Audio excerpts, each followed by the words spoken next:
मान लेते हैं किसी पेशेंट का हेयर फॉल हो रहा है या हेयर लॉस की कंडीशन है, androgenetic alopecia, telogen effluvium, female pattern hair loss. तो वो डॉक्टर के पास जाता है, डर्मेटोलॉजिस्ट या हेयर रेस्टोरेशन सर्जन, और वो उनको सजेस्ट करते हैं कि आप पीआरपी थेरेपी करा लीजिए। हो सकता है वही डॉक्टर या किसी और डॉक्टर से अगर वो कंसल्टेशन लेता है पेशेंट, तो वो उस पेशेंट को बोलते हैं कि आप जीएफसी थेरेपी करा लीजिए।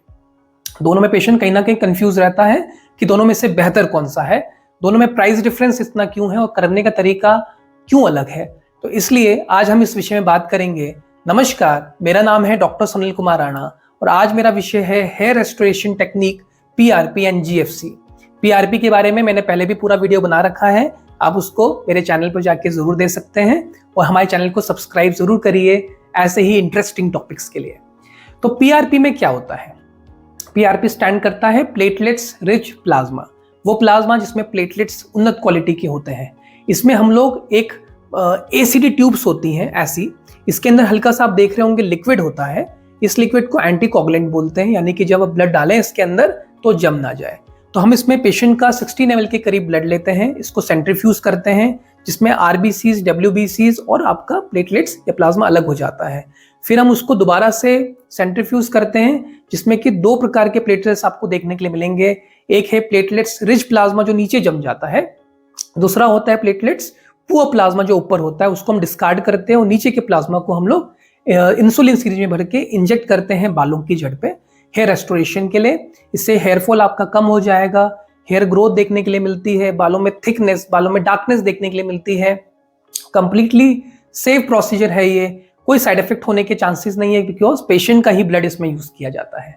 ये हो गया आपका पीआरपी थेरेपी। पीआरपी थेरेपी जो होती है इसका लगभग कॉस्ट अलग अलग जगह पे अलग अलग है। 1500 से इसका कॉस्ट शुरू हो जाता है, कोई 2500, कोई 3000 रुपये भी इसके प्रोसीजर के चार्ज करता है। थोड़ा सा ये पेनफुल टेक्निक है, इसलिए इसमें रिंग ब्लॉक दिया जाता है, एनेस्थीसिया के द्वारा किया जाता है या वाइब्रेटर का प्रयोग किया जाता है, लेकिन ये भी बहुत एफिशिएंट प्रोसीजर है, डॉक्टर्स इसको प्रेफर करते हैं। अब हम बात करते हैं ग्रोथ फैक्टर कंसंट्रेट की। ये थोड़ा उन्नत फॉर्म ऑफ पीआरपी है। इसमें हम हाईली कॉन्सेंट्रेटेड जो आपका ग्रोथ फैक्टर्स होता है उसको लेते हैं और इसमें जो ट्यूब यूज की जाती है वो कुछ ऐसी होती है। इसमें हल्का सा जेल होता है, अगर आप देखेंगे तो ये जेल है जो इसको ऑटोलोगस बनाता है, ए सेल्यूलर बनाता है, यानी कि अगर आप इसमें यूज करते हैं तो पेशेंट को इन्फ्लेमेशन, दर्द होने के चांसेस बहुत कम हो जाते हैं। इसमें हम highly concentrated growth factors patient के ही ब्लड से बनाते हैं। इन ट्यूब्स में लगभग ये 5 ml की ट्यूब है, यानी कि आप इसमें 10 ml के करीब ब्लड लेंगे पेशेंट का या 8 ml ब्लड लेते हैं। इसको हम लोग जब ब्लड को इसमें डालेंगे तो इसको हम कुछ देर तक यानी कि 10 बार इसको घुमाते हैं और फिर हम इसको इन्वर्ट करके ऐसे रख देते हैं आधा घंटे तक के लिए। उसके बाद हम इसको सेंट्रीफ्यूज करते हैं 1500 आरपीएम में 10 मिनट के लिए। तो इसमें ये जो आप जेल सा देख रहे हैं ये प्लेटलेट्स यानी कि ग्रोथ फैक्टर्स को बिल्कुल अलग कर देता है। तो इसलिए इसको ऑटोलोगस यानी कि इसमें कोई साइड इफेक्ट्स होने के चांसेस नहीं है, किसी का इन्वॉल्वमेंट ज़्यादा नहीं है, तो ऐसा नहीं होगा कि कंटामिनेशन हो गया। ये ए सेल्यूलर होता है यानी कि डब्ल्यूबीसीज, आरबीसीज में नहीं है। जब हम इंजेक्ट करेंगे तो आपको पेन होने के चांसेस, इन्फ्लेमेशन होने के चांसेस बहुत लगभग नेग्लिजिबल हो जाते हैं। इसको हम लोग 8 घंटे के बाद भी कर सकते हैं, यानी कि पीआरपी में हमें तुरंत करना जरूरी है। आपने ब्लड लिया, प्रोसेस किया, आधे घंटे के अंदर आपको करना जरूरी है।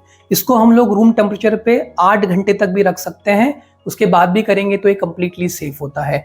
तो ये ज़्यादा उन्नत तरीका है पेशेंट के लिए करने का, क्योंकि इसमें एक तो आपका जो ग्रोथ फैक्टर्स होते हैं इसका वेस्टेज नहीं हो रहा है, आरबीसी, डब्ल्यूसी इसमें नहीं मिल रहे हैं। ये थोड़ा सा प्राइस में थोड़ा ज़्यादा हो सकता है क्योंकि इसके ट्यूब्स वगैरह थोड़ा महंगी आती हैं। ये लगभग आपका 5000-6000 रुपये से स्टार्ट हो जाता है पर सेशन, लेकिन प्लेटलेट्स रिच प्लाज्मा में 6 या 8 सेशंस करने पड़ सकते हैं, तो इसमें आपको लगभग 3 से 4 सेशंस करने पड़ सकते हैं मंथली बेसिस पे। तो ज़्यादा उन्नत ये होता है क्योंकि आप में जो ग्रोथ फैक्टर्स होते हैं जैसे कि insulin like growth factors, platelets drive growth factors होते हैं, वैस्कुलर एंडोथेलियल ग्रोथ फैक्टर्स होते हैं, ये काफ़ी एफिशिएंट है। अगर हम बात करें कि काम कैसे करता है तो उसमें हमने क्या किया था, प्लेटलेट्स को लिया, जो रिच प्लाज्मा है, प्लेटलेट्स है, उसको हमने बालों की जड़ पे इंजेक्ट किया, तो तब जाके उसके अंदर से ग्रोथ फैक्टर रिलीज होते हैं।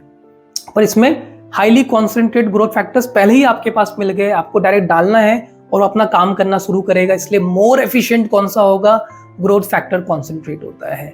करने का तरीका बिल्कुल सिंपल है, सेफ है, तो मैं अगर करूंगा तो मैं रिकमेंड करूंगा कि ग्रोथ फैक्टर कॉन्सेंट्रेट का प्रयोग करवाइए हेयर्स के लिए। यही टेक्निक हम फेस के लिए भी यूज कर सकते हैं, यानी कि freckles, melasma, acne scars, wrinkles, fine lines में इन सब चीज का भी प्रयोग हो सकता है।